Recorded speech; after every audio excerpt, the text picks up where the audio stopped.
There are really two ways that people can change in recent years. There's been a lot of focus on a linear change with books like Atomic Habits, where every day we make a small action consistently and you get better and better and better. And in that way, you change in a way that is predictable, like you have a particular goal and you're able to work towards that goal and achieve it through systematic repeat behavior. And this really came off the back of more maybe like 90s, 80s, Tony Robbins style, where you have this big transformation and it takes you to a completely different place that you can't really sustain. And that's why we have all these sayings now, like, motivation is a myth. It's all about consistency, David Goggins, all this sort of thing. And I think it's a necessary adjustment, but it leaves something behind. And I wanted to talk about another kind of change that can occur in life. And it's really something that a lot of people will have experienced, particularly if you've been alive for a few decades. And it's when something transformational happens.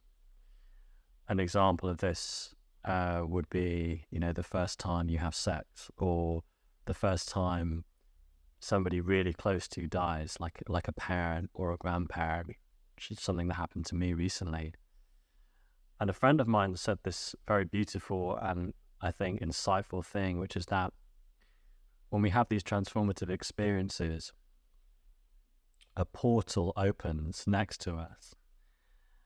And some people will step into that portal and they'll be transported to another place, maybe a place that they can't really predict. And some people will see that portal, they'll perceive it in some way, but they won't step through it. And over the following days and weeks, that portal will gradually close and you'll end up being the same person that you were before the transformative experience. The interesting thing about if you choose to step through that portal, it's like opening yourself up to the experience of grief or whatever it is that happens. It might be some kind of other, a psychedelic experience, something like that, is that this portal goes in two ways. So you can step through into the transformation, you can experience some transcendent state, but the portal also is open in the other direction. So you can always go back to the way that you were before, and many people do, and I do constantly. But that memory is always there of that other place. So in life, we've got these two different ways of changing. You could call it change. We've got habits, small incremental improvement, consistency. And the advantage of that is that it can be stable because we're not changing, we're not outpacing our environment. The danger with the transformation is that you have this big opening experience, but then your environment hasn't changed. And so this symbiosis we have with our environment means that over time, through habit, we're pulled back into our old ways of being. But the danger of this incremental kind of change is that we don't really see what is possible internally and externally. Try to think of an example. So, yeah, I suppose one example, perhaps not the most exciting one, is that I was a photographer when I was younger, full time.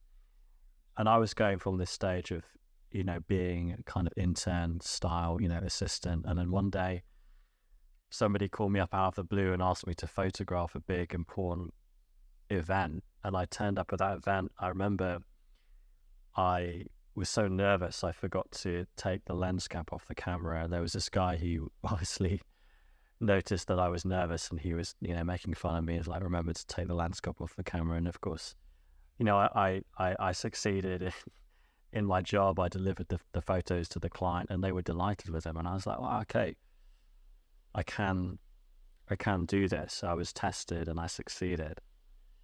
And another example is when my mother passed away recently, I was hit with this incredible,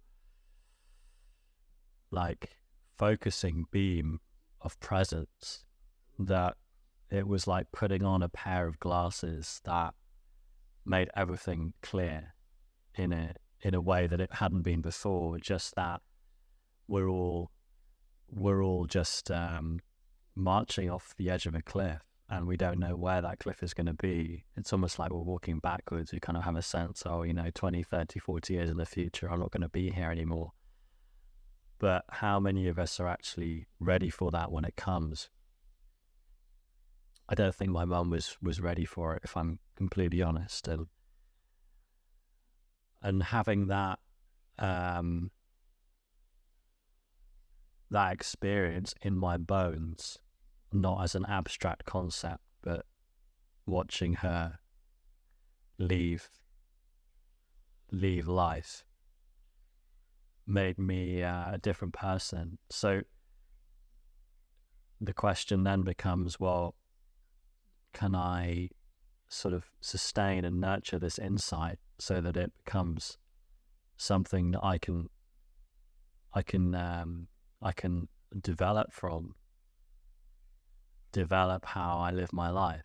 Or will I choose to ignore it and continue business as usual?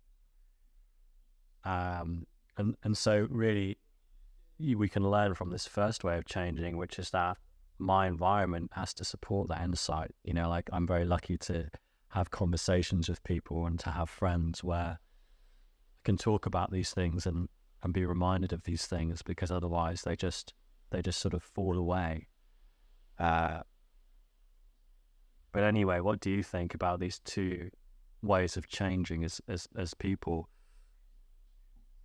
This linear change, you call it a kind of left brain incremental progress, or these radical changes that come from psychedelic experiences, big life events, maybe some kind of transformational workshop or therapy. How can they be sustained?